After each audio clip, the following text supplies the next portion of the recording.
누가복음 4장 18절 19절 함께 읽습니다. 주의 성령이 내게 임하셨으니 이는 가난한 자에게 복음을 전하게 하시려고 내게 기름을 부으시고 나를 보내사 포로된 자에게 자유를, 눈먼 자에게 다시 보게 함을 전파하며 눌린 자를 자유케 하고 주의 은혜의 해를 전파하게 하려 하심이라 하였더라. 아멘. 이것은 주님께서 성경을 회당에서 찾으시면서 구약성경 이사야 61장에 나와 있는 주님의 사명, 주님께서 이 땅에 오신 이유에 대하여 말씀하신 것입니다. 주의 성령이 내게 임하셨으니, 주님께서 이 땅에 오신 이유는 이는 가난한 자에게 복음을 전하게 하시려고, 그 다음에 복음의 내용, 복음의 알맹이 속에 내게 기름을 부으시고 나를 보내사 포로된 자에게 자유를 주시려고 주님이 오셨다 말씀합니다. 포로된 자는 여러 가지 포로된 자가 있습니다. 근데 첫째는 죄의 포로, 또 두 번째는 원수 마귀의 포로, 그 다음에 세 번째는 사람의 포로, 원수 마귀의 포로, 죄의 포로.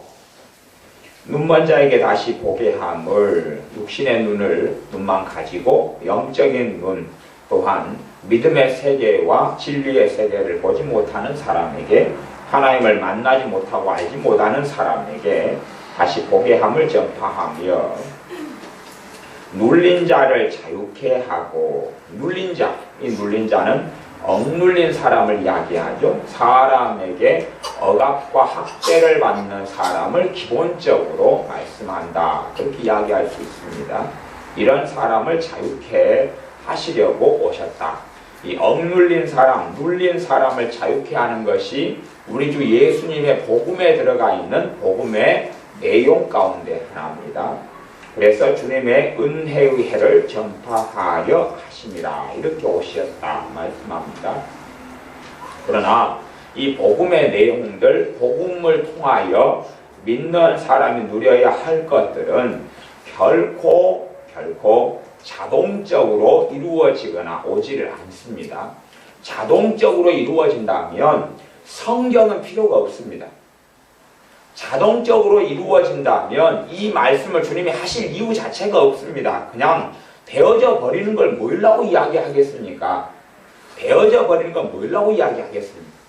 기도하지 않아도 응답이 있다면 기도하라는 말씀을 하나님이 하신 이유가 없습니다. 내가 믿지 않아도 믿어서 누려야 될 걸 다 누릴 수 있다면 너희가 믿음 외에 적느냐, 믿어야 한다는 말씀을 하실 이유가 없다, 그겁니다. 근데 많은 사람들은 자동적으로 이 복음의 역사가, 복음을 통하여 주님께서 십자가에서 행하셔서 믿는 사람이 눌린 자를 자유케 하는 이 하나님의 역사가, 포로된 자에게 자유를 얻는 역사가 자동적으로 이루어질 줄로 생각하는데 그렇게 되지 않는다, 그 말입니다. 그래서 이제 시편에는 여러분이 이제 나중에 시편의 기도들을 잘 살펴보시면, 제가 뭐 한 두어 구절만 찾아보겠는데, 시편 42편 19절 제가 읽어보겠습니다. 시편 42편 9절에는 내 반석이신 하나님께 말하기를 어찌하여 나를 잊으셨나이까? 내가 어찌하여 원수의 압제로 인하여 슬프게 다니나이까 하리로다. 어찌하여 나를 잊었나이까? 내가 원수의 압제로 인하여 슬프게 다니나이까? 이 고라자손이라는 사람이 기도하는 내용이 나왔는데, 이 시편에는 여러 차례에 걸쳐서 원수의 압제에서, 학대에서 벗어나게 해달라, 그런 기도가 나와 있습니다. 그래서 한국 사람의 삶은 학대와 억압의 역사고, 그리고 한국은 학대와 억압이 많이 나타나려면 신분 제도가 있었고, 그리고 외적의 침입이 많이 있었다. 중국이라는 나라가 강성한 나라였을 때 침략과 침입을 한국이 많이 받았고, 그리고 일본의 침략과 침도 많이 받았고, 그 다음에 여러분도 아시다시피 대한제국 시절이나 이렇게 될 때 조선 후기 대한제국 시절에는 서구 열강의 어마어마한 침략과 공격을 받았습니다. 러시아에게 빼앗기는 권력, 빼앗기는 탄광, 또 영국, 유럽 이런 나라들에게 우리나라의 모든 가지고 있는 자원들 모든 것을 빼앗기고 강탈당했습니다. 일제시대에는 일본에게 사람까지도 어마어마하게 많이 빼앗기고 식민지로 오래 있었습니다. 그리고 이제 남존여비, 남자는 존대하고 여자는 비천하다. 이러한 남존여비 사상도 유교를 통하여 오랜 세월 들어와서 지배했고, 그래서 남자는 우대하고 여자는 학대하는 삶을 한국이 살아왔습니다. 나아가서 나이가 계급이 되고, 그래서 여러분은 잘 그걸 인식을 못하시지만 한국만 독특한 것이 있어요. 한국만 거의 독특한 건데, 사람을 만나면 나이를 따지고 연배를 따집니다. 이건 전 세계가 행하는 일은 아니고요, 거의 한국만 있는 일에 가깝습니다. 말하자면요, 예를 들어 프랑스다 그러면, 아니면 영국이다 그러면 그런 경우들이 있다 그래요. 저는 그게 안 살아봐야 모르는데 산 사람이 하는 이야기인데 그런 경우도 있다 그래요. 미국에도 흔한 일이고, 할아버지가 70대 할아버지가 자기 친구라고 소개해요. 친구라고 소개해서 데리고 오니까 알고 보니 혼자 친구예요. 그러니까 말하자면 나이를 초월해가지고 교제하고 사귀입니다. 그리고요, 한 20년 친구가 아닌데 나이가 10살 차이 나고 나이도 모릅니다, 서로. 그러니까 우리나라는 만나면 나이가 몇 살이냐 그래서 계급을 따진단 말이에요. 네가 높냐 내가 높냐 그런 계급을 따지는데, 서열을 따지고 그렇지요. 근데 다른 나라들에게는 없는 문하고 관습입니다. 다른 나라들은 그렇게 안 하고 산다 그 말이에요. 이게 사람의, 우리는 이제 영어를 배울 때부터 뭐 나이가 몇 살이냐 이런 한국식의 영어를 배우지만 그런 동네에서는 그런 건 없다 그 말이에요. 그런 없고 실제로 대부분은 사용하지도 않고, 뭐 실제로 주변이나 친구나 이런 친구들이 세대를 초월합니다. 10살, 20살, 30살, 50살 뭐 상관이 없이 사귀고 교제하고 만나고, 그리고 서로의 지혜를 주고받고 서로의 도움을 주고받고, 이런 것이 전 세계에서 일어나는 일인데 한국만 독특하게 나이를 따진다. 왜냐하면 나이가 많은 사람은 적은 사람을 유교적으로 억압할 수 있다 그 말이에요. 억압할 수 있고 누를 수 있고 시키고 명령할 수 있다, 이걸 전제로 하는 겁니다. 그래서 나이가 좀 젊은 사람이 뭐라 그러면 젊은 놈이 싸가지 없게, 그리고 이런 식으로 한다고 말이에요. 아니면 나이가 드셨으면 이제 니는 애미아비도 없냐, 그리고 이제 하는 그런 것이에요. 그런 것을 다르게 이렇게 한다 그러면은 뭐 조금 나쁘겠지만 잘못된 경우에 억압하고 공격하는 데도 많이 쓰이는 한국적인 잘못된 이런 억압과 학대의 문화 속에서, 또 유교의 문화 속에서 나오는 것이 많습니다. 이제 억압과 학대를 많이 당한 사람들은 안에가 분노가 쌓인다고 했어요. 억압과 학대를 많이 당한 나라들, 전 세계 대륙 가운데 아시아, 유럽, 그 다음에 아프리카, 뭐 이런 전 세계의 지역 대륙 가운데 가장 많은 학대를 당한 지역은 뭐라고 이야기해도 아프리카 지역입니다. 아프리카 흑인의 노예를 팔려가고 가장 많은 서구 열강의 공격과 학대를 받았습니다. 그러면 학대를 많이 받으면 분노가 아주 심해진다 그랬죠. 분노가 심해지니까 아프리카의 대부분의 나라는 분노가 일어나니까요. 분노가 나타나면 자기를 학대하고 억압한 쪽으로 공격해야 되는데 그렇게 되지 않습니다. 분노가 나타나면 가정으로 이야기하는 내부에서 쏟아버립니다. 밖에서 학대받고 억압받고 안에서 쏟아버려요. 그래서 아프리카의 대부분의 나라들은 내란, 내전으로 비참합니다. 말하자면 분노가 있으니까요, 안에서 내란, 내전을 일으켜버립니다. 그래가지고 동족과 동족, 한 국가 안에서 민족과 민족이 서로를 학대하고 죽여버린다 그 말이. 그래서 아프리카 같은 경우는 이 억압과 학대로 받으면 극단적인, 더 심해지면 극단적인 분노가 나타나고, 이걸 표출하는 것이 무기만 있으면 총으로 쏴 죽이면서 내란이 일어나는데, 지금 아프리카의 많은 나라들은 같은 동족이 동족을 학살하고 죽이고 노예로 팔고 끌려가고 그런 비참한 형극을 걷는 나라들이 많이 있습니다. 그리고 그것은 계속하여 대를 이어서 나타날 수밖에 없습니다. 아프리카의 그러한 내전, 내란이나 이런 학대나 억압을 에서 해방시킬 수 있는 것은 복음밖에 없습니다. 예수님의 복음밖에 없습니다. 그러나 실제로 예수를 믿는다 그래서 자동으로 내 안에 억압과 학대를 받았던 모든 것이 해소되고 해결될 수 자체는 없습니다. 해소되고 해결된다면 다른 것도 다 해결돼야 되는 것입니다. 말하자면 천국에서 삶을 기대하는 것과 똑같습니다.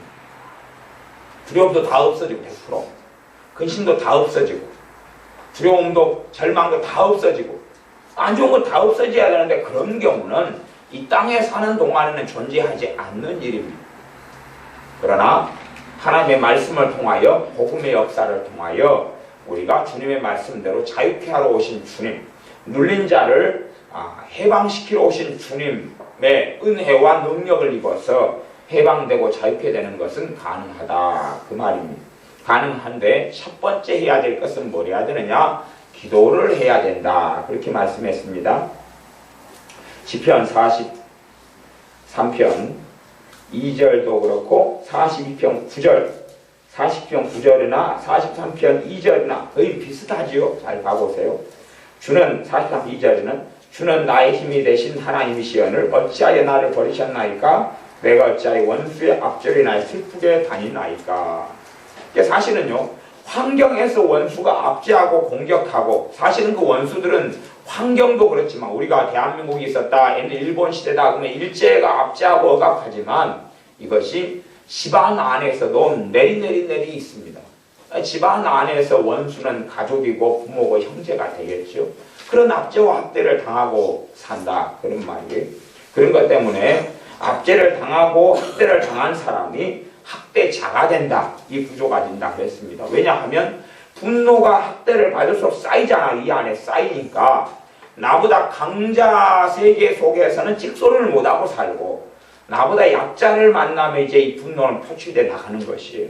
근데 여자든 남자든 약자는 가족이 되는 거예요. 남자에게는 자기 아내가 약자고, 그 다음에 가족이 약자고, 또 형이나 이런 누나에게는 동생이 약자고, 그렇기 때문에 위에서 아래로 짓누르고 공격하는 구조를 가정 안에서 가지게 되고, 그래서 피해자가 시간이 흘러가면 가해자로 변화되는 거예요. 가해자와 피해자가 우리 안에 공존하게 된다, 그런 말, 공존하게 돼요. 대신에 뭐 이제 남자고 장남이고 예를 들어 뭐 이런 경우는 이제 최소화시키겠죠. 왜냐하면 자기가 대부분 가해자의 자리를 차지하면 되니까. 남자고 그 다음에 장남이고 장손이고 그 다음에 회사 사장님이고 그러면 이제 강력한 압제자로 살 수 있겠죠. 왜? 어린 시절까지만 당하고 살다가 그러다가 나이가 들면 남편으로서 사장으로서 그 다음에 교회고 이제 그 교회 목사님이다 그러면 또 이게 심해. 왜? 교회 안에서는 이제 누가 어떻게 못하니까 같이 이제 장로님도 이제 학대와 억압을 당했다. 한국어는 그런 사람이 예외되는 사람이 없습니다. 약하냐 강하냐의 문제지 한국 사회 속에서 학대로부터 자유로운 사람이 어디 있었느냐 그러면 거의 없다, 그 말입니다. 극소수를 제외하고는 거의 없는데, 얼마나 강하냐, 얼마나 많은 학대와 압제를 받았느냐, 얼마나 적게 받았느냐에 따라서 이제 이 마음의 병이라든지 신체적인 문제라든지 이 마음의 병에서 몸의 질병이 찾아오니까요, 또 얼마나 많은 되새김질을 통하여 죄를 짓고 마귀 역사를 끌어들였는지, 그리고 그 마귀 역사가 어느 쪽에서 작용하냐 그러면 억압과 학대 쪽에서 작용한다, 그 말입니다. 그래서 상대방이 나에게 말하면 그 말 자체를 억압의 말로 만들어주는 거예요. 중간에 마귀 역사를 만들어주면 상대방이 나를 일이라는 강압적인 말을 했는데 막상 내가 당하기로는 10이나 100이 겪어지기 때문에 그럴 때는 저항할 의지를 상실하고 말게 됩니다. 상대방이 일이라는 걸 했는데 더러운 억압하고 학대 쪽으로 역사하는 더러운 귀신 역사를 한다, 그 말이에요. 되새김질을 오래 하는 사람일수록 실제는 믿는 사람이 억압과 학대를 당해서 주님과 이것을 풀어버리고 해결해 버려야 되는데 이걸 풀지 못하는 사람들, 되새김질을 한단 말이에요. 그래서 그런 사람들은 은혜의 삶을 살지를 못합니다. 주님으로부터 기쁨과 평안을 받았어도 되새김질을 한다는 것은 억압과 학대를 계속하여 마음에 새김질하고 받아들이는 일이기 때문에 이 안에 내가 스스로 하나님의 평안을 거절하게 되는 것과 똑같은 일이기 때문에 내 안에 하나님의 평안은 사라지게 됩니다. 내 안에 하나님의 은혜를 거절하는 일이기 때문에 내게서 하나님의 은혜가 사라지는 건 당연한 일이에요. 말하자면 봐보세요. 내가 억울한 일을 당한 다음에 그걸 계속 곰곰이 생각하고 마음에 담아두고 또 생각해요. 그것하고 하나님의 평안이 함께 마음속에 있는 것이 두 개가 같이 공존하는 건 불가능하다 그 말이에요. 내가 지금 억울한 일, 마음에 답답하고 상처된 일을 선택을 해버렸어요. 그리고 그걸 계속 곱씹어요. 근데 하나님의 은혜와 평강이 내 안에 있지를 않아요. 그리고 사실은 그걸 곱씹는 것이 반복을 많이 해버리면 나는 불신자가 되어버립니다. 그게 어느 때까지 가가지고 불신자가 되는지 모르지만 실제로 저는 그런 삶을 많이 사는 사람들이 예수님을 부인해버리는 불신자가 되어버리는 것을 보았습니다. 이게 곱씹는 것, 남이 학대하고 나를 멸시하고 천대하고 뭐 남이다고 해봐야 기껏해야 어느 선이냐 그러면 가정이에요. 대부분의 많이 일어나는 현장 가정입니다. 주로 여자들 같으면 남편의 학대와 강압과 억압을 받으면서 믿는 사람이 불신자가 되어버린 일이 많아요. 왜냐하면 그것을 계속하여 곱씹고 살고 마음에 받아들이고 살거든요. 그렇기 때문에 이 안에 신자라면 가져야 될 하나님의 평강이 은혜가 사라져버리고 맙니다. 그래서 학대를 계속 받는 사람들은 기본적으로 기도 생활을 하지 않으면 그걸 벗어나기가 어렵다. 그것이 기도 없이 벗어나는 방법은 존재하지 않습니다. 그래서 하나님께 억압과 학대를 벗어나게 해달라 기도해야 됩니다. 시편 17편 9절을 제가 읽어보겠는데요. 나를 압제하는 악인과 나를 애워싼 극한 원수에게서 벗어나게 하소서. 이렇게 이제 기도한다 그 말입니다. 다윗도 하나님의 사람 다윗도 그렇게 기도했습니다. 나를 압제하는 악인과 나를 애워싼 극한 원수에게서 벗어나게 하소서. 이스라엘 백성은 학대를 많이 받았다고 출애굽기에 많이 나왔어요.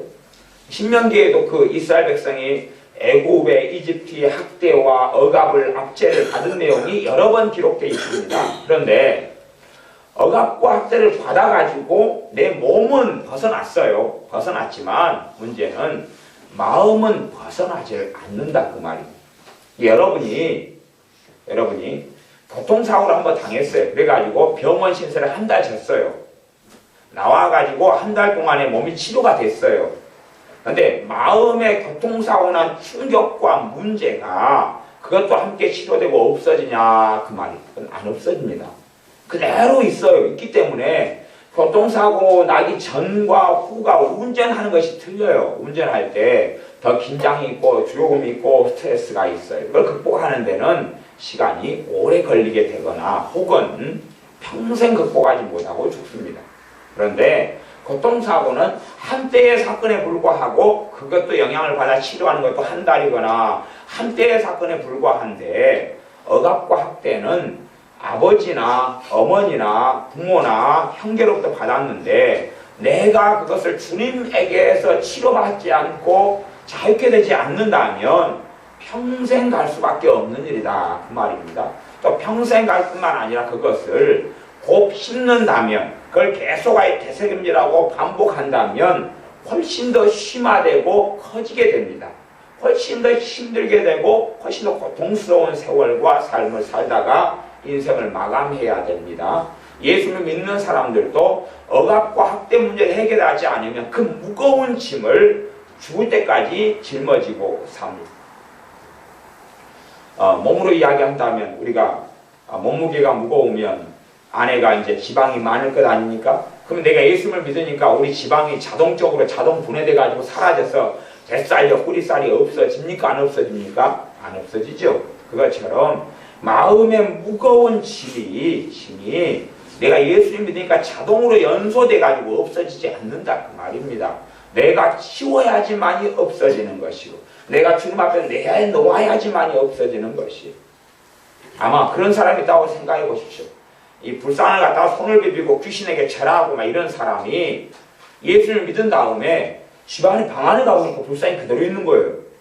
그래서 이야기하면 왜 내가 예수를 믿었는데 내가 집에 갔다 오면 불상이 자동적으로 안 없어졌지? 그러면 병원에서 약 먹어야 됩니다. 내가 예수를 믿어도 내가 집안에 갖다 놨던 불상은 누가 치워야 됩니까? 내가 치워야 돼요. 내가 치우고 버리고 하나님께 회개해야 돼요. 내가 집에 부적을 붙여놨는데 내가 예수를 믿는다 해서 부적이 자동적으로 불태워 사라지는 게 아니다 그 말입니다. 내가 예수를 믿은 다음에 부적을 붙여놓은 것을 떼면서 하나님께 회개해야 됩니다. 그것처럼 내 안에 무거운 마음의 짐, 눈에 보이는 물질의 것도 그런데 하물며 내 마음에 억압과 학대를 통해서 쌓아놨던 무거운 짐들, 죄의 짐들, 무거운 상처, 무거운 아픔들이 어떻게 자동적으로 해결되고 없어지겠느냐 그 말이 차라리요 부적 붙여놓은 것이 바래져 가지고 벽지가 되는 게 더 빠를 것입니다. 자동적으로 내 마음의 억압과 학대를 통해서 받았던 상처와 죄짐과 문제가 자동적으로 없어지기를 바라는 것보다 내가 부적 붙여놨던 것이 글자가 바래지고 없어져가지고 벽지하고 똑같이 되는 것이 훨씬 빠를 것이다 그 말이에요. 이건 그냥 자동적으로 내가 학대와 억압을 받은 건 처리되지 않습니다. 나아가서요 나를 억압하고 학대한 사람이 죽어버렸어요. 근당에서 처리되면 얼마나 좋겠습니까? 그런 일은 없다 그 말입니다. 어떤 할머니가 자기 남편인 영감님을 그렇게 저주했습니다. 왜냐하면 술만 마시면 고통을 주고 괴로움을 주었어요. 그렇게 저주했더니 할아버지가 어쨌든 자기보다 먼저 죽었어요. 자기가 70 됐는데 할아버지가 75살 살다가 5살 죽었어요. 그러니까 이제 아이고 편안하겠다 그랬는데 마음의 짐은 그대로다 그 말입니다. 분명히 그 85살 할아버지 때문에 당하는 고통과 아픔이 없어졌는데 그 나이 돼서 또 술 마시고 막 그냥 뭐 말 함부로 하고 욕설하고 마음에 상처 주고 저주하고 없어졌는데 그러나 과거하고 실제로는 별 차이는 없더라 그 말 대단한 차이가 벌어지는 게 아니더라 그 말입니다. 10살 때까지 살면서 자기가 받아왔던 무수히 많은 쓰레기들이 자기 안에 차곡차곡 그대로 쌓여있기 때문에 그렇게 쌓여있기 때문에 그대로 자기 안에 한이 그대로고 원망이 그대로고 분노가 그대로고 증오심이 그대로고 그래서 그것을 못 잊으려고 할머니가 막걸리 생활을 시작했습니다. 그래서 막걸리에 물론 교회도 간간히 한번 다녀보고 시골이니까 간간히 다녀보지만 믿음이 그렇게 들어가지도 않고 왜냐하면 막걸리 마시면서 죽은 영감을 저주했던 걸 또 후회도 했다가 또 썩을 놈이라고 또 그랬다가 왔다 갔다 그렇게 살다가 인생을 마감할 수밖에 없었다는 이야기입니다. 그런 것처럼 우리가 가지고 쌓아놨던 것은 내가 처리할 수밖에 없는 거지 주님이 처리해 주실 책임은 없다는 것입니다. 대신에 주님의 복음의 능력과 복음을 통해서 우리에게 주신 예수님의 십자가를 통해서 우리에게 주신 은혜 속에가 억눌린 내가 자유케 될 은혜가 그 안에 포함되어 있습니다. 하나님의 자유케 하시는 약속의 말씀이 우리에게 주어졌기 때문에 우리가 그 약속의 말씀을 믿고 받아들이고 누릴 수 있습니다. 더군다나 과거에 벌어져서 내 마음의 병으로 마음의 아픔으로 학대로 원망으로 쌓아놨던 것들을 주님 앞에 내어놓고 치유받고 자유케 되고 해결될 수 있습니다. 그래서 우리가 이러한 문제들을 가장 먼저 인식해야 되는 것 그리고 이 다윗이란 하나님의 사람처럼 나를 압제하는 악인과 나를 에워싼 극한 원수에게서 벗어나게 하소서. 이 기도가 몇 차례가 이 시편에가 나옵니다. 벗어나게 해달라 기도를 해야 되는 것이 기도를 해달라. 근데 기도가 단지 환경적으로 벗어나가지고 벗어나는 문제는 아니라는 이야기입니다.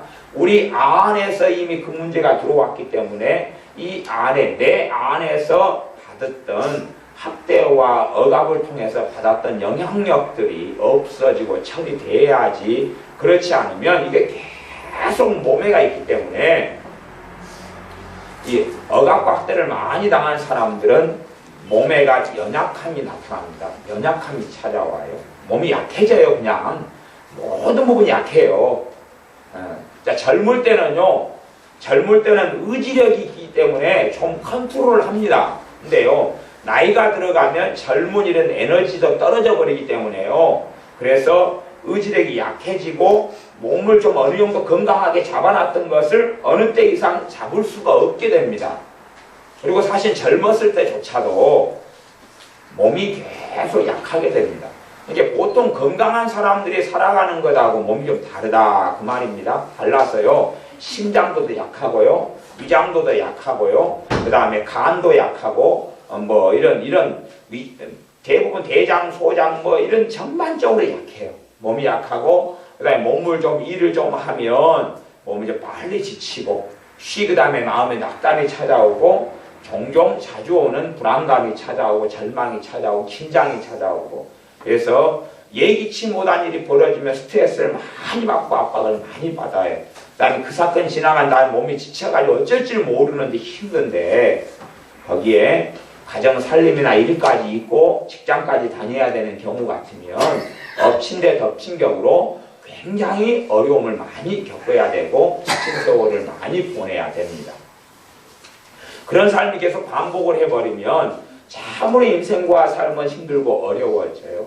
단지 근데 문제도 모르고 원인도 모르면서 이것을 다루고 처리하려 그러면 처리가 되지 않습니다. 그래서 여러분이 냉정하게 우리의 삶 속에 있었던 억압받은 역사, 학대받은 역사에 대해서 정확하게 냉정하게 바라보고 있어야 됩니다. 그래서 내 안에 있는 두려움이 도대체 어디서 생겨났는지 또 근원적으로 억압과 학대라는 것이 내가 사람을 두려워하기 때문에 생겨났던 일이라는 사실. 이제 우리가 어머니 뱃속에서부터 억압과 학대를 받을 수 있고 어린 시절에 받을 수 있지만 그렇게 대부분 삽니다. 그래가지고 성장해서 어릴 때는 뭐 몸도 약하고 어리기 때문에 대항하고 싸울 수가 없습니다. 그래서 많이 당할 수밖에 없는데 시간이 흘러가서 이제 어른되고 자란 내 몸에 대해서 마음에 대해서 책임은 내가 100% 책임을 져야 됩니다. 내가 책임져야지 내 인생에 대해서 도대체 누가 책임을 져주겠습니까? 하나님 앞에서 내가 내 인생에 대한 책임을 져야 됩니다. 그래서 억압박대를 많이 당한 사람들은 이제 모두 다 그런 건 아니지만 어떠한 열매 중에 하나는 뭐냐 그러면 긴장이 많이 나타나고 스트레스가 많이 나타나니까 머리가 동작을 멈춰버릴 때들이 많습니다. 머리가 동작을 멈춰버린다 그 말은 멍충이 현상이 나타날 수도 있다 그 말이에요. 이게 갑자기 미련해져 버려. 뭘 생각을 해야 되는데 생각이 안 나버려. 멍해져 버려. 이게 에너지를 다 갖다 뽑아 써가지고 나타난 현상이기도 하고 너무 긴장하고 불안해지고 스트레스를 받으면은 생각이 안 돼버리는 현상들이 나타나요. 그래서 이제 특별히 이제 시험을 볼 때나 이렇게 될 때 되면 굉장한 과도한 문제가 벌어지게 돼요. 시험 볼 때 되면 그냥 못 견뎌하는 거죠. 근데 정상적인 사람은요, 시험을 본다 그럴 때 그렇게 힘들고 고통스럽고 그러진 않습니다. 실제로는요. 또 자기가 그 전에 과도한 긴장과 스트레스를 시험을 며칠이나 본다 그리고 그걸 받아버리면 그때부터 이제 아이라면 아이가 억압각대를 많이 받은 아이가 공부를 해요. 공부를 하는데 공부를 아무리 부지런히 해도 외워지지가 않습니다. 공부를 굉장히 부지런히 하는데요. 그것이 외워지지를 않아요. 외워지지를 않아가지고 문제를 일으킵니다. 그래서 억압과 학대를 받은 사람하고 이제 과보돼가지고 자기 마음대로 살아간 아이하고 억압과 학대를 받은 아이하고 증상은 비슷할 수 있는데 전혀 다르냐? 증상은 비슷한데 원인은 전혀 다르다 그 말이에요. 전혀 달라서 과보된 아이들은 자기 멋대로 살았기 때문에 조금이라도 힘든 것은 내가 안 하려고 거부해버려요. 마음에서 훈련이 돼가지고 내 안에서 아이가 원하는 거 인형 가지고 또 먹고 싶은 먹고 놀고 싶은 놀고 잠자고 싶을 때 자고 그렇게 얘기를 해버렸어요. 딱 돼버리면 아이는 자기가 힘든 거 전혀 안 하려고 그래요. 그렇기 때문에 얘가 멍충이가 되어봅니다. 생각하기도 싫어요. 머리가 개발이 안 돼버려요. 왜? 머리를 생각한다는 것은 귀찮고 짜증나는 일이거든요. 이게 하기 싫어해요. 그래서 이제 얘가 바보 멍충이가 되는 게 있는데 그 말고 억압과 학대를 받은 사람은 수동적이 되잖아요. 시키면 하고 그게 또 원치 않아서 하고 그러니까 얘가 자율성이 사라져버리고 그래서 얘가 또 멍청이가 되어버릴 수 있다 그 말이에요. 제가 이야기하는 멍청이라는 것은 완전히 미련 바보를 이야기하는 게 아니고 노력을 해도 노력한 만큼 열매가 적게 맺힌다 그 말이에요. 내가 10개를 공부했으면 10개를 알게 돼야 되는데 10개를 공부했는데 5개밖에 결과가 안 나온다 그런 말이에요. 한 80점 맞을 정도로 공부를 했는데 성격을 펼쳐보면 60점이고 막 그렇다. 이런 이제 현상들이 나타나는 경우도 의외로 꽤 많이 있습니다. 그래서 억압학대를 부모님이 많이 당하면 또 부모님에게서 많이 당하고 위에서 내리 당하고 가정에서 당하면 우리가 나타나는 열매는 분노가 내가 쌓이고 그다음에 내가 원하는 대로 못 사니까 우울해질 거 아니에요. 내가 원하는 대로 살아야 되는데 원하는 대로 살지 못하니까 우울해지고 그다음 절망이 찾아와요. 어린 시절에는 특별히 여자들 같은 경우는 더 심하고 어릴 때에 원하는 대로 남자애들은 그래 좀 풀어놔주잖아요. 8시까지 친구 집에서 놀다 온다 그러면 놔두지만 여자애가 8시까지 논다 중학생이 돼가지고 이제 그러면 막 욕을 잔뜩 먹고 그리고 매를 맞기도 하고 그렇게 내가 원하는 대로 더 살지 못하기 때문에 내가 어린 시절을 보낼 때는 훨씬 더 그에 대한 후유증이 더 심해져 버릴 수 있다 그 말입니다. 그래서 억압학대를 많이 당한 사람들에게는 여러 증상이 나타나는데 우울함이 찾아오고 그다음 무기력증이 찾아오고 그다음 절망이 찾아오고 낙심이 찾아오고 몸에 힘이 빠져버리고 그 다음에 자기 마음에서요 억압학대를 받은 사람은 다른 사람과 정상적인 관계나 소통을 하기가 굉장히 어려워집니다. 다른 사람과 마음을 주고받는 게 어려워져요. 사람의 종으로 살기 때문에 이게 사람과 정말 만남이 있고 사귐이 있고 교제가 있으려면 그것도 이제 병적인 만남 말고 병적인 교제 말고 정상적인 교제가 있으려면 내 안에 자율성이 있어야 돼요.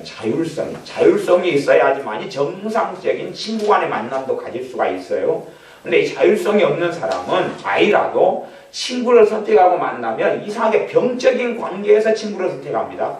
그런 게 있어요. 여러분 잘 이제 그것까지는 자세히 설명하기가 좀 시간이 안 되니까 제가 이야기 못 해드리겠는데 아이가 병적인 친구가 많은데 그 정상적인 어떤 자율성의 친구를 선택하는 게 아니라 병적인 어떤 마음의 매임이나 아니면 끌림이나 뭐 이런 게 나타나는 경우들이 있어요. 특별히 뭐 연애하는 젊은 사람들 같은 경우도 어떤 사람은 병적인 어떤 마음의 어떤 끌림의 작용 때문에 다른 여자를 선택하는 경우들도 있어요. 그런 것처럼 막 그런 일들이 생겨납니다. 정말로 인간관계라는 것은 내 안에 자율성이 있어야지만이 상호 만남이 있고 교류가 있고 사랑이 있고 우정이 있는 것이 다시 말하면 동등한 관계 속에서 있다 그 말. 동등한 관계 속에서만이 참다운 우정과 사랑이 가능해집니다. 물론 하나님의 말씀으로 명령받는 사람도 내가 그 사람에게 예속되고 종속돼 가지고 그 사람이 두려워져 가지고는 참된 사랑은 못합니다. 성경의 사랑, 하나님께서 말씀하는 사랑은 내가 그 사람을 두려워하고 그 사람 예속돼 가지고는 그 사랑을 못하고 왜? 그 사랑으로 우리 안에 성령께서 역사를 안 하십니다. 그렇기 때문에 내가 하는 모든 사랑은 모조품에 불구하고 내 사랑을 통해서는 사랑의 열매를 맺을 수가 없습니다. 말하자면 성령 주는 사랑과 하나님의 사랑으로 사랑하면 사람이 얼마든지 변할 수 있다 그 말이에요. 그러나 사람에게 예속되고 종속돼 가지고 하는 것은 뭐 말하자면 밥도 차려주고 설거지도 하고 빨래도 해주고 뭐 함께 놀아주고 함께 여행도 갈 수 있지만 그런 사랑의 행위처럼 겉으로는 보이지만 속으로 깊이 들어가면 사람이 두려워하기 때문에 움직여서 진정한 사랑은 아니어서 진정한 사랑에는 능력이 어느 정도까지는 나타난다 그 말이에요. 진정한 사랑은 누구 사랑이 발현되는 거냐 하면 예수님의 사랑이 나타나는 것이기 때문에 거기에는 능력이 나타나는데 사람을 두려워해서 행하고 움직이는 것 속에는 아무런 능력도 없고 아무런 열매도 맺힐 수 없다 하는 것입니다. 하나님으로부터 오는 건 없다 그런 것이 인간적인 강함이나 감동은 모양에서 빚어낼 수는 있을지 몰라도 그것으로는 사람이 변화되지는 않습니다. 그래서 우리 안에 그런 억압과 학대를 압제를 많이 받아온 사람은 여러 가지 열매가 나타난다. 그것들을 가지고 주는 우울함도 있을 수 있고 분노, 그다음에 무기력증, 힘이 빠져버려요. 몸이 힘이 빠져버려요. 그 다음에 내가 원하는 대로 안 살았기 때문에요. 용기보다는 내게 조금이라도 어려운 일을 만나면 낙심이 찾아와 버려요. 일을 감당을 못, 억압박제를 많이 당한 사람에게는요, 어려운 일을 만나면 이 건강한 사람은 도전의식이 생깁니다. 특별히 더 예수님의 사람은 더 그래요. 어려운 일을 만나면 도전의식이 생겨서 도전을 하는데, 억압과 압제나 학대를 많이 받은 사람은 좀 힘든 일을 만나면 절망이 와버려요. 이게 가는 방향이 틀립니다. 힘든 일이 만나면 낙심과 좌절과 절망이 와가지고 5개의 어려운 일이다 그냥 20개, 50개, 100개의 어려운 일처럼 닥쳐와 버려요. 그러니까 이 안에 학대와 압제를 받아왔는데 한국 사람 다 그렇습니다. 강약은 다르지만은 이런 부분이 많이 치유되고 해방게 된 사람은 어려운 일을 만났을 때 이 일을 가지고 성령의 도우심과 능력을 체험할 수가 있어요. 그런데 억압과 학대 속에 많이 산 사람은 어려운 일이 만나면 이 일을 즐기지를 못해요. 이 일을 연단으로 만들지를 못해요. 이 일이 하나님의 살아계신 장으로 만들기보다는 한숨이 먼저 쉬어지고 좌절이 먼저 오고 힘든 마음이 먼저 지쳐버려요. 그러면서 불평, 불만도 나오고 내게 왜 이리 어려운 일들이 생길까 자꾸 그래요. 근데요, 인생이란 그렇잖아요. 평안하다가 또 어떤 일이 생겨요. 사실 어떤 일이 생길 때만이 그게 전환점이 돼서 플러스 방향으로 갈 수도 있고 마이너스 방향으로 갈 수 있는 거거든요. 어떤 일이라는 게 생기는 것이. 그런데 어떤 일만 생기면 그 사람은 고통스러워 힘들어요. 억압과 압제를 많이 받았을수록 이제 거기에서 은혜의 삶을 살고 성령 역사가 있는 사람은 어떤 면에서 이중성이 나타나는데 억압과 학대를 많이 받았는데 은혜가 있고 성령 역사가 있는 사람은 이제 하나님을 통해 의지하여 얻는 용기보다 조금 작지만 용기도 있고 담력도 좀 있지요. 성령 역사가 있을 때는 억압과 학대를 많이 받아온 열매들을 조금 덮어놓을 수는 있어요. 은혜가 있고 성령이 충만히 있으면 덮어놓을 수는 있는데 그 은혜가 사라져버리면 이게 이제 그대로 솟아나고 드러나는 것이. 와, 은혜 생활했을 때 성령 충만했을 때는 나 좋았던 것 같은데 근데 눌러놓는 거예요. 그래서 은혜가 있고 성령 충만히 주어졌을 때는 이 내가 받았던 문제, 내가 가진 죄들을 처리하고 치유하라는 그런 주님의 때로 보내라. 그런 이야기입니다. 그런데 그걸 처리하고 치유할 때로 안 보내면 그러면 그 은혜가 다른 사람보다 억압과 학대를 많이 가진 사람은 우리가 이 그릇이 있다 그러면 그릇에 구멍이 뚫려 있는 거예요. 그래가지고 물을 한참 콸콸콸콸 부어놓으면 수수 빠져나가는 거예요. 금이 갔거나 구멍이 뚫어져가지고 밑 빠진 독처럼 이렇게 물이 빠져나가는 것처럼 하나님의 은혜를 받고 은혜를 오랫동안 관리하고 유지하고 그것이 샘솟는 샘물처럼 내가지고 집에 샘물을 두고 항상 물기로 먹는 것처럼 그렇게 못한다. 그런 말이에요. 빠져나가버려요. 줄줄줄 새버린다. 그런 것입니다. 성경을 찾습니다. 성경은 역대하 28장입니다. 구약성경 역대하 28장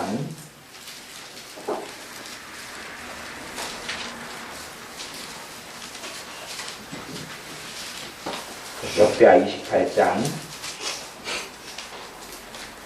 10절 말씀 제가 읽어보겠습니다. 이제 너희가 또 유다와 예루살렘 백성들을 압제하여 노예를 삼고자 하는도다. 너희는 너희 하나님 여호와께 범죄함이 없느냐.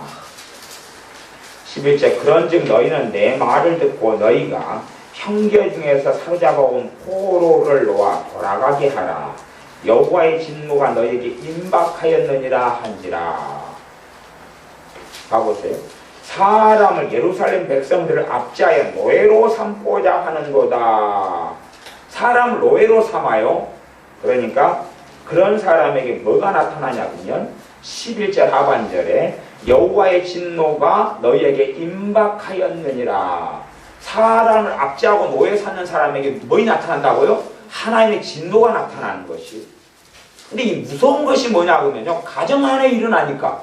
봐보세요. 예를 들어 나를 남편이 압제하고 억압하고 노예로 삼아요. 누구 진노가 나타나죠?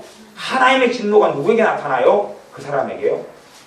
하나님의 진노의 첫 번째는 뭐냐? 구원에 떨어져 버리는 것입니다. 그게 최고의 진노예요.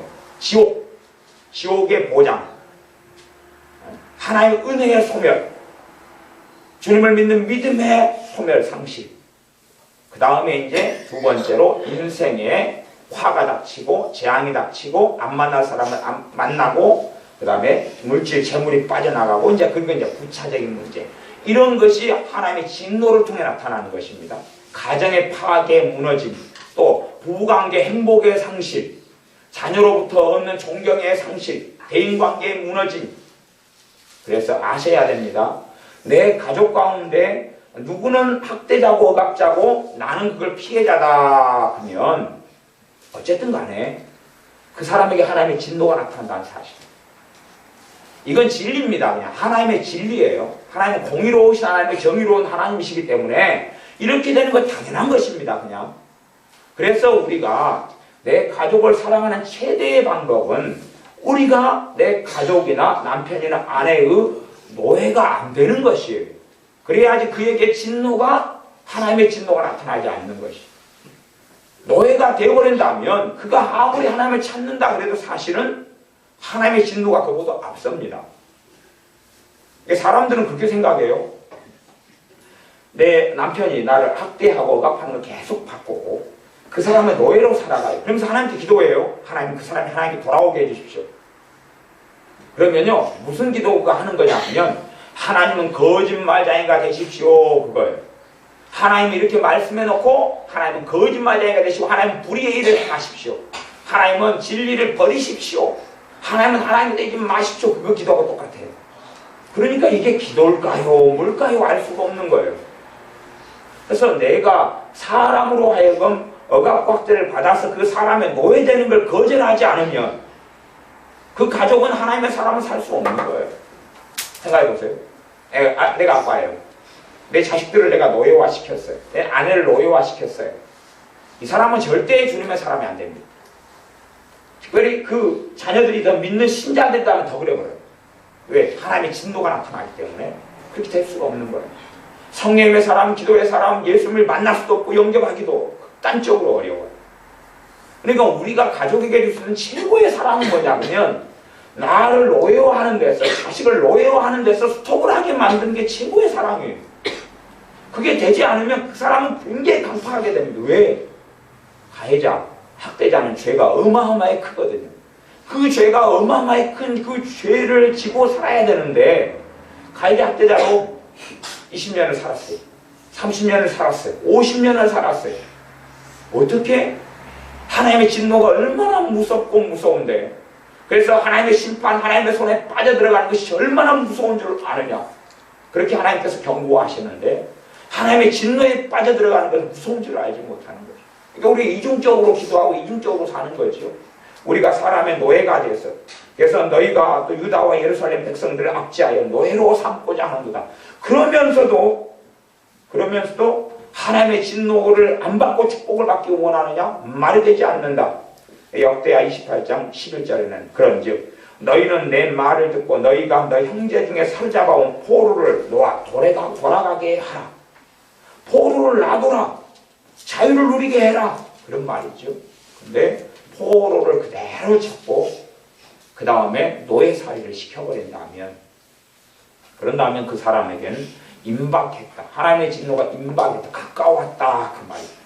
아직은 하나님의 진노가 안 떨어졌는데 떨어지게 되면 끝장이 나는 것이죠. 그런 삶을 사는 사람들은 비참하고 비극적입니다. 그래서 좀 더 영적인 좀 진실을 이야기해 드리자면 그래서 남자들 가운데 믿음의 사람이 거의 없는 것입니다. 남자들이 믿음의 축복을 받는 일이 하늘의 별 따기처럼 어려운 것입니다.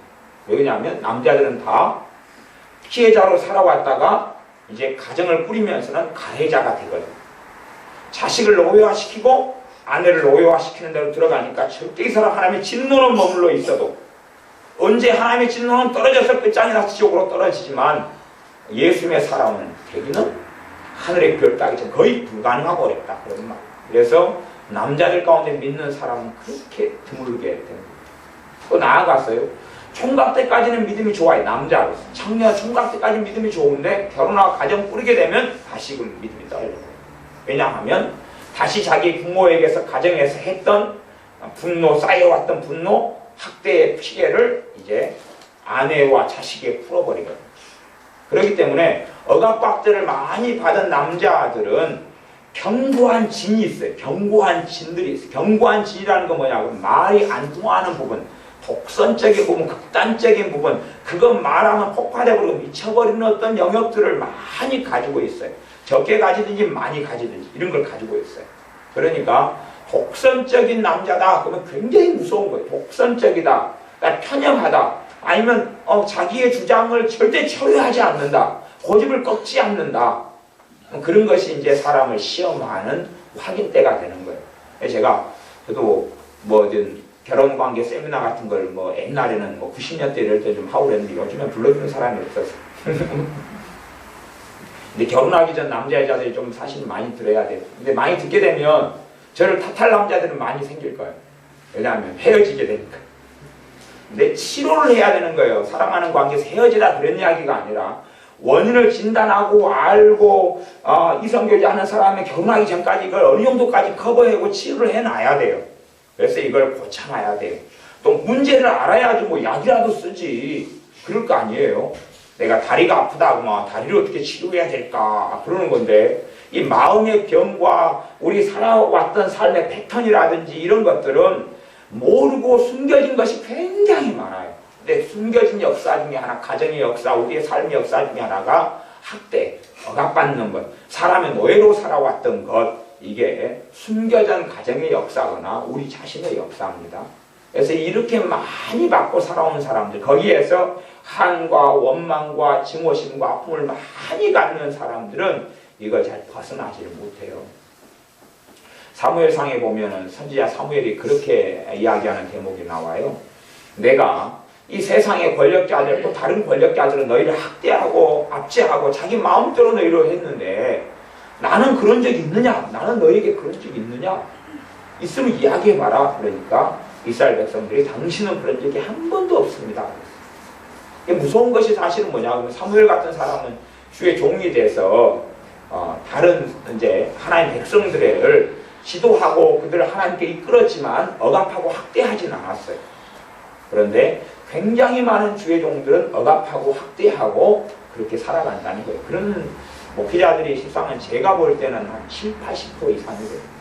왜냐하면 다 한국 남자들이니까. 아니 제가 70, 80% 이상이라는 것도 적은 거예요. 왜냐하면 저 같은 경우도 저는 이런 문제나 실상을 아는 저 같은 경우도 종종 억압과 학대를 제가 하고 있다는 것을 제게서 발견하니까. 저는 알잖아요. 아는데도 제게서 그런 현상과 문제를 제게서 또 발견하니까 모르는 사람들은 말할 것도 없고, 이게 제가 이야기하기에는 심각한 억압과 학대를 목회자로서 교인들을 한다 이런 경우가 70, 80%가 되는 거예요. 심각한 억압과 학대를, 물론 심각하다 그럴 때 성경을 이용해서 그냥 싹 덮어버리면 몰라요. 모르지만 그런 경우를 의외로 많이 하고, 그것이 이제 어떤 사람에게 심각한 해를 끼치는 경우는 50% 이상이 넘어요. 그래서 목회자들이 그걸 성경을 이용해서 억압학대하는 것이 영적 학대라 그렇게 이야기해요. 보통 때는 표시가 안 나다가 둘이 충돌하고 부딪히게 되는 경우에는 그게 심화되고 드러나버려요. 그런 경우는 이제 아주 문제가 돼서 성경에는 선생된 자들에게는 하나님이 더 큰 심판을 하신다. 사람들 거꾸로 목회자 그런 생각이에요. 난 주의 종이니까 하나님의 더 큰 축복을 받는다 생각하지만 하나의 성경은요, 네에게는 더 엄격하고 엄정한 하나님의 심판이 기다리고 있다. 그러니 주의 종으로 섬길 때 조심해라 그랬단 말이에요. 너 정말 조심해야 된다 그런 거예요. 말하자면 5살짜리가 슈퍼에 가가지고 물건을 그냥 가져와 오는 것과 도둑질이죠. 그냥 집어오는 것하고 20살짜리가 집어오는 것은 다른 일이에요. 더군다나 작은 아이가 한 것하고 이제 집에 그냥 아버지가, 자식 둔 아버지가 그렇게 가져왔다, 도둑질해왔다 그러면 더 큰 문제가 되는 것처럼 주의 종은, 그런데 한국의 대부분의 많은 목회자들이 그런 문제를 가지고 있기 때문에 우리가 그런 부분에 있어서 억압과 학대를 받지 않도록, 사람의 노예와 종이 되지 않도록 그것을 스톱하고 멈춰야 됩니다. 교회들은 한국 교회는 시스템들을 많이 만들어가기 때문에 시스템 속에서 노예화를 시켜버려요. 그래가지고 어떤 면에서는 요즘에는 이제 교회 모임만 참석하다 보면 가정생활도 못할 정도로 모임을 많이 만들어가고 교회 모임의 종이 되게 만들어버리는데, 그런 속에서도 사실은 거절하는 것을 배우고 안 하는 것을 배울 수밖에 없어야지 만일 우리가 사람의 노예가 아니라 주님의 자녀로 주님의 사람으로 살 수 있습니다. 그래서 이제 처리하는 걸 다시금 반복해서 말씀드리자면 물론 이제 처리하는 것 자체가 저도 하나님 말씀을 배워가고 깨달아가는 사람이고 여러분도 그런 사람이기 때문에 단지 제가 체험하고 좀 하나님 말씀을 통하여 경험하고 아는 정도만큼만 제가 성경을 설명할 수 있기 때문에 그걸 참조하셔가지고 억압과 학대에서 더 빨리 벗어나는 지혜와 그런 게 있으면 여러분이 또 그걸 찾아가시고 그걸 또 나눠주셔야 돼요. 억압과 학대를 발견하고 거기에서 더 빨리 해방되고 자유케 되는 방법이 또 있을 거 아니에요. 말씀 안에서. 그 영적인 진리가 왜냐하면 제가 다 안다는 건 거짓말이고 말도 안 되는 사실이니까. 대신에 성령께서 제게 주신 걸 제가 깨달은 걸 또 제가 경험한 걸 체험한 걸 또 말씀을 아는 것 정도를 나눌 뿐이에요. 나눌 뿐이니까 여러분이 더 그 부분에 있어서 깊은 지혜와 주님의 인도를 충분히 더 받을 수 있다는 사실을. 그러나 일확천금은 가능하지 않다. 일확천금은 뭐냐 하면 내가 30년 동안 받아왔던 학대를 그냥 한 번 기도하고 아니 한 번 안수기도 받고 아니면 한 번 그냥 은혜가 와가지고 짠 해결하는 그런 일은 불가능하다. 그런 일은 없어요. 태초 이후로 존재하지 않는 일. 태초 이후로 존재하지 않는 일. 존재했다면 주님이 12제자 불러가지고 왜 3년 반씩 가르칩니까? 안수기도 한 번씩 해버리죠. 우리 주 예수님 독생하신 하나님이신 예수님께서 베드로 이리 와 머리띠 밀어 안수 한번 해줄게 팡팡. 그러니까 그냥 모든 것이 다 치유되고 다 성숙해버리고 그래? 성경 네 머릿속에 66권 아니 옛날에는 39권밖에 없어요. 39권 네 머릿속에 다 집어넣어줄게 팡팡 안수 한번 해주면 그럼 얼마나 쉽겠어요? 근데 말씀을 계속 가르치셔야 했습니다. 사도 중에 사도인 사도 바울도 에베소에서 두란노에서 고린도에서 계속하여 6개월씩 또 3년씩 말씀을 가르쳐야지만이 그래도 교회가 문제도 많고 성장하지도 않고 배우지도 못했어요. 근데 하물며 하루아침 일확천금처럼 기도 한 번 받거나 안수 한 번 받거나 그래가지고 해결되는 문제는 아니자 그 말이에요. 근데 제가 간혹가다 답답한 것은 뭐냐 그러면 이제 타지에서 외지에서 저한테 연락이 와요. 어떤 연락이 오냐 그러면 목사님 자녀교육 설교 들었는데 제가 정말 잘 알겠는데 문제가 뭐냐 그러면 이제 자식이 너무 커버렸다는 거예요. 내 자식도 뭐 어떻게 해달라는 거예요. 몇 살이냐? 25살이래요. 데리고 올 테니까 목사님 어떻게 해달라요? 안수기도 한번 해달래요. 아니 안수기도 해줄 수는 있는데 제가 그래서 안수기도 해줄 수는 있는데요. 그거 받아도 안 변화될 겁니다. 내가 믿음 없는 이야기를 하는 게 아니고 그게 성경에 입각한 이야기니까 그렇습니다. 그러니 이제 잘못 키워버린 것은 이제 그 자식이 살면서 주님을 자꾸 의지하면서 다 해결해야 될 쓰레기들과 문제들이지 뭐 어떻게 안 됩니다. 또 어떤 분은 저한테 자식이 있는데요. 자식을 어떻게 좀 상담 좀 받아서 이 어떤 병을 좀 마음의 병, 정신병, 막 편집증 이런 거 고치고 싶은데 이 자식이 그냥 가려고 그러지 않습니다. 그러니까 저한테 방법을 가르쳐주면 제가 어떻게 좀 할 수 없을까요? 그러면 자식 뭐하고 있냐? 그러더니 지금 게임하고 엎어져 있대요. 20몇 살인데. 그럼 자식은 꼼짝도 하지 않고 예배도 안 드리고 교회도 안 나가려고 그런다고 어떻게 이 자식을 해야 되냐고 그래요. 그래서 제가 하나님도 못 하시겠다고 그랬어요. 그렇게 키워왔는데 이게 하루아침에 일조일석에는 안 되는 문제고 안 되는 일입니다. 그러나 문제의 원인은 알고 첫째는 그걸 놓고 기도한다. 압제와 학대로부터 당했던 상처, 한 이게 있어요. 그리고 문제는 뭐냐면 마음은 누구 거예요? 내 거잖아요. 내 거. 마음은 여러분 거잖아요. 여러분 마음 안에 몸은 학대할 수 있지만 마음을 학대하는 것은 사실은 불가능합니다. 여러분은 허락하지 않고는 안 되는 것이에요. 가보세요. 누가 여러분 손목을 잡고 끌고 갈 수는 있어요. 근데 여러분을 끌고 가가지고 여러분을 하여금 억지로 사랑을 하게끔 만들 수 있습니까? 없습니까? 없지요. 아니 억지로 여러분을 하여금 어떤 남자가 여러분을 끌고 가가지고 여러분을 줄로 꽁꽁 묶어놓고 아니 채찍을 막 때리고 가둬둘 수는 있으나 그렇게 하는 걸 통해서 그 남자를 사랑하게끔은 만들 수 없잖아요. 무슨 말이냐 그러면 마음은 각자의 것이다 그 말이에요. 물론 나아가서 이 마음이 주님의 것이지만 각자의 것이니까 억압과 학대를 받으면서 이 마음 안에 받아들인 쓰레기는 내가 받아들였다 그 말이에요. 내가. 내가 받아들여서 내 안에 원한과 한과 증오와 원망과 고통을 내가 쌓아놨다 그 말이에요. 주님 앞에서 내어놓고 처리해야 될 사람은 나다 그 말이에요. 누가 대신 안 해준다 그 말이에요. 내 안에 쌓여있는 아픔과 한과 원망과 슬픔과 눈물을 주님 앞에 가지고 내려놓아야 됩니다. 또한 사람의 말에 부안해동하고 사람의 말에 그냥 좌지우지 돼가지고 울고 통곡하고 슬퍼하고 한을 가지고 이런 경우는 점점점 심하게 될 뿐입니다. 심하게 되지 치유 쪽으로 가지 않아요. 자유케 되는 쪽으로 가지 않아요. 그래서 사람의 노예로 끌려가는 삶을 사는 것은 힘들지만 기도하면서 용기를 달라 기도하면서 거절해야 됩니다. 그 사람이 강팍하고 악한 사람일수록 거절할 때 부딪히고 충돌하는 합대는 굉장히 강할 것입니다. 어쩔 때는요 한 반년 동안 거절을 하고 그에 대한 눈물도 당하고 학대도 당해야 돼요. 그럴 때만이 이제 잘못 교육이 왔던 것이 좀 정리가 됩니다. 지금 남편과 아내의 사이다면 그렇게 이야기하는 거예요. 그렇게 어쩔 때는 1년간 그렇게 싸워야 될 때가 있어요. 제가 싸우라는 것은 육적으로 인간적으로 싸우라 그런 이야기를 하는 것이 절대 아닙니다.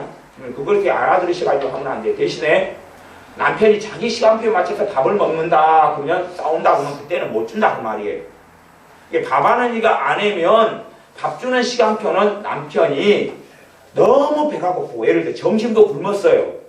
그래가지고 저녁 시간에 밥을 달라 그러면 그 시간표에 맞춰줄 수 있다 그 말이에요. 근데 점심도 배 터지게 먹고 저녁에 빨리 밥 차려달라는 이유가 지가 밖에 놀러 나가려고 빨리 차려달라 그러는 거예요. 그러면은 안 된다 그 말이에요. 그러면 누구 시간표예요? 밥 차려주는 사람 시간표예요. 배고프면 네가 차려 먹고 밥 차려는 내 시간표다 그 말이에요. 자기가 어떤 시간표에 따라서 자기가 밥을 내놓으라 그러면 그건 안 된다 그런 말이에요. 그럴 땐 자기가 차려 먹든지 사 먹든지 뭐 그러는 것이죠. 제가 부부 싸움을 시키기 위해 그런 게 아니라 정상적인 가정이라면 지금 이런 문제는 전혀 고민할 문제가 안 됩니다. 안 그래요? 밥 달라고 하면 줘야지요. 이해되세요? 정상적인 가정이면 밥 달라고 하면 밥 주고 놀자고 하면 놀고 뭐 그렇게 하면 되는데 지금 한 사람은 지배하고 한 사람은 지배당하는 구조의 부부관계나 가정에서는 그런 식의 모양이 사실은 사람의 노예로 살아가는 반복된 삶에 불과하다. 그렇기 때문에 갈수록 분노는 쌓이고 원망은 쌓이고 우울함은 쌓이고 절망은 쌓이고 낙심은 쌓이고 좌절은 쌓이고 몸은 연약해지고 몸은 아파지고 치유는 나타나지 않고 힘들어지기 때문에 최소한 부부는 동등한 사람, 부부는 동등해요.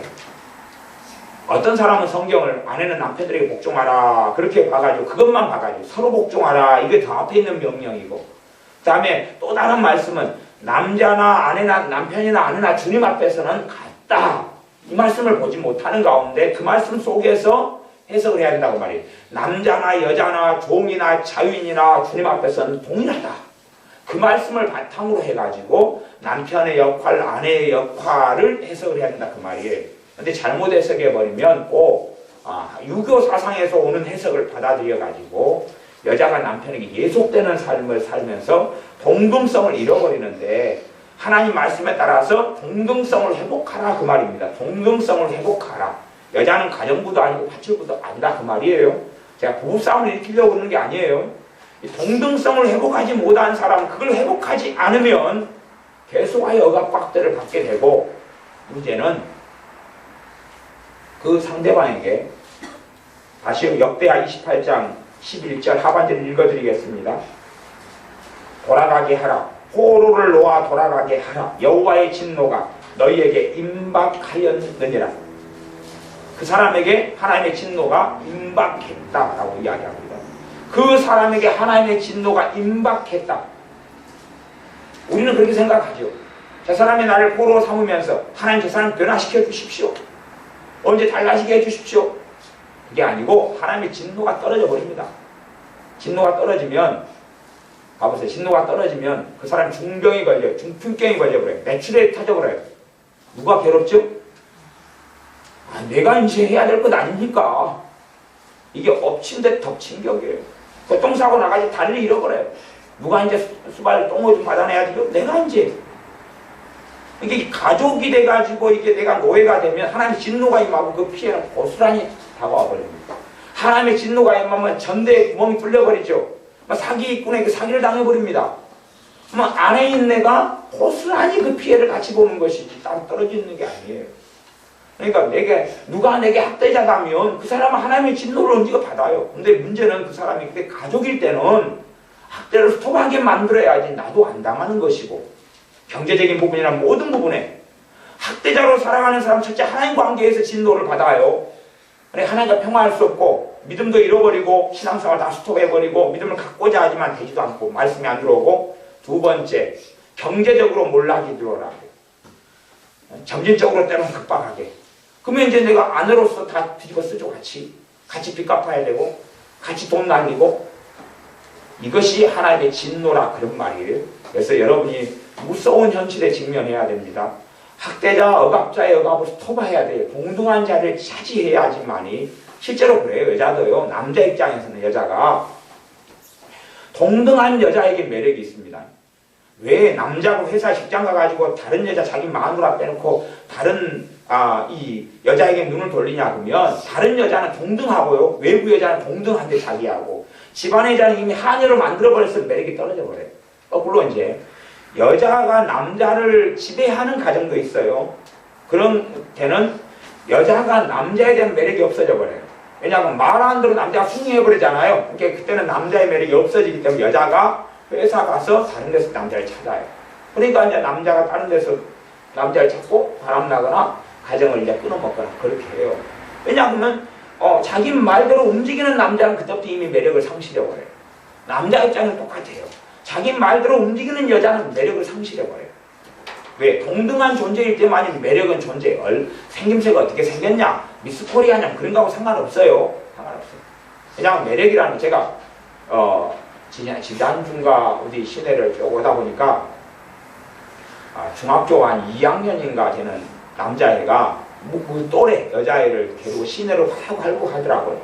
활보하는데 정말로 제가 인물이나 외모를 이야기하는 건 아니지만 말하자면 그 여자애가 지금만 지 아빠가 어떤 사람인지 한번 보고 싶을 정도로 그렇게 굉장히 휘황찬란한 끔찍한 외모를 가졌더군요. 그러니까 말하자면 여자인데 중학교 2학년 3학년 중학교같이 보여요. 얼굴이 앳된 것이. 근데 몸이 저 한 2배 되더라고요. 2배 여자가.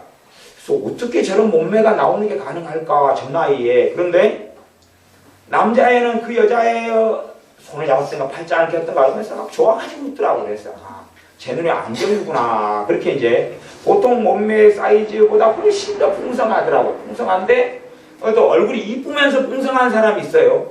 근데 이제 얼굴이 하여튼 거시기 하면서 풍성하더라고요. 그러니까 사람은 그냥 제 눈에는 안경이에요. 제 눈에는 안경인데 문제는 동등할 때는 뭘 느껴요? 매력을 느껴요. 그렇게 풍성하든지 얼굴이 못났든지 그래도 동등한 존재로 있으니까 그 남자애는 여자에게 매력을 느낀단 말이에요. 매력을 느껴서 좋아하고, 그리고 중학생이 됐는데도 여자를 갖다가 시내로 활보할 정도면 얼마나 자신감이 충만하다 그 말이에요. 자신감이 막 충만해요. 옛날에 제가 누가 상담을 하는데 그 공원을 걸리면서 한번 상담을 했는데 굉장히 이쁜 아가씨예요. 이쁜 아가씨니까요. 제가 이제 대화를 나누면서 이제 공원을 거닐었는데 모든 사람이 부러운 듯이 쳐다보더라고요. 이 사람이 이제 아내라거나 아니면 연인이라고 생각했어. 그래서 좀 고개를 꼿꼿이 좀 쳐들었죠. 누구들이 믿거나 말거나. 근데 동등한 존재일 때 매력을 가지는 게 사람이에요. 그러니까 여러분이 억압박대 당하는 걸 스톱하도록 최선을 다하고, 그리고 내가 과거에서부터 당해왔던 것을 주님 앞에 내어놓고 그걸 치유를 받아야 되고, 죄된 것을 해결해야 됩니다. 성경 하나님의 말씀, 하나님께로부터 온갖 좋은 것들만 하나님이 기뻐하시고, 내 안에 있는 절망과 우울함과 좌절과 거기서 온 분노, 쓴뿌리들, 미움들, 증오들 가지면 가질수록 하나님의 은혜와 평강은 사라집니다. 거꾸로 없애면 없앨수록 그 자리를 주님의 은혜가 채웁니다. 없앨수록 없앨수록 주님의 평강이 내 마음을 채울 수 있습니다. 왜? 자리가 빈자리가 있으니까. 그러나 아무리 주님의 평안을 내게 부어주십시오 그래도 내 마음에 빈자리가 없어요. 온갖 원망, 외로움, 쓸쓸함, 서글픔 등등으로 꽉 차 있으면 주님 내게 은혜를 주세요. 주님이 뭐라고 천사를 보내셔서 그렇게 말을 할 수 있습니다. 주려 그러는데 빈자리가 없다. 빈자리가 없다.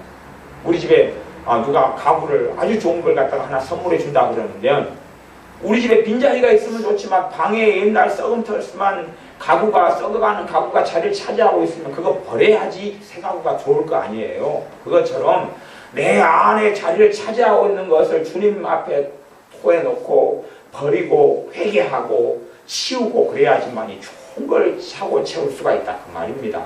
그래서 신자들이 예수님으로부터 오는 가장 좋은 것들을 누릴 수 있는데 예수의 십자가를 통하여 그분의 대속을 통하여 그분의 은혜와 사랑을 통하여 누릴 수 있는데 과거에 억압과 학대를 통해 받아왔던 것들을 치우는 게 뭐예요? 회개지요? 회개. 내어놓고 주님 앞에 믿음으로 내어놓고 치우고 고백하고 그때에 성령님께서 우리를 도와주십니다.